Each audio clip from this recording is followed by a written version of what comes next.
काळाचं काय, पण त्या काळाचं काय. जवळजवळ 200 वर्षापूर्वी स्त्रियांना घराबाहेर पाऊल टाकण्याची परवानगी नव्हती. फक्त चूल आणि मूल एवढ्या पुरती त्यांचं आयुष्य होतं. अशा या अंधारमय वातावरणामध्ये एका सामान्य महिलेने पुढाकार घेतला ते स्त्रियांच्या उच्च शिक्षणासाठी.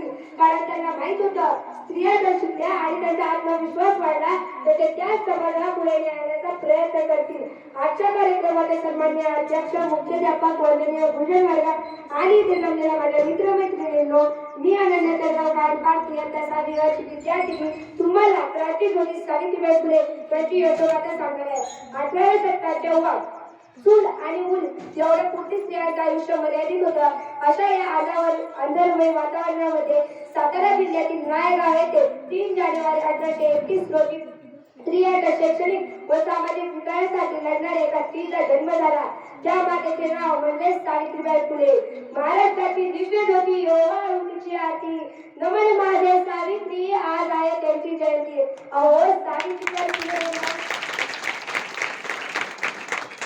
सावित्रीबाई फुले नाव जरी ऐकलं तरी डोळ्यापुढे राहतं त्यांचं प्रभावी नेतृत्व.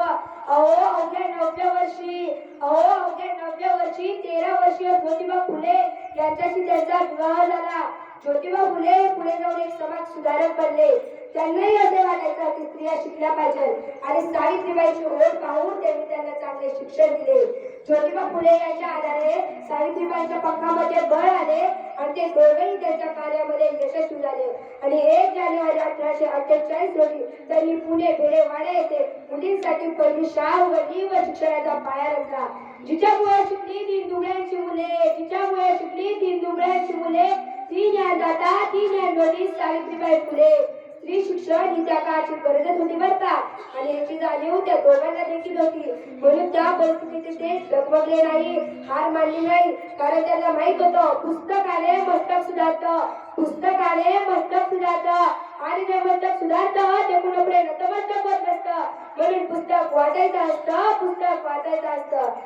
सावित्रीबाई फुले जेव्हा मुलींना शिकवायला शाळेत जात असे तेव्हा त्यांच्या अंगावर लोक सगळे चित्त अक्षरशः शेत फेकून आणायचे, तरी त्या घाबरल्या नाही, संकटाला भेदरल्या नाही. कारण त्यांना माहितच होतं की स्त्री शिक्षण ही त्या काळाची गरजच होती. सावित्रीबाई जेव्हा लेक पीडितांची सेवा करत असताना त्यांना पण लेकची लागण झाली आणि 10 मार्च 1897 रोजी त्यांनी अखेरचा श्वास घेतला.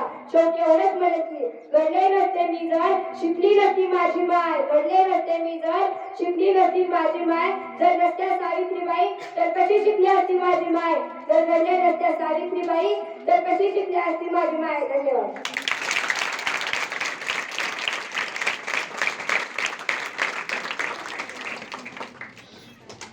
सुंदर सगळे मंत्र मुक्त होऊन ऐकत होते. तुमच्यासाठी ऐकत घेतला.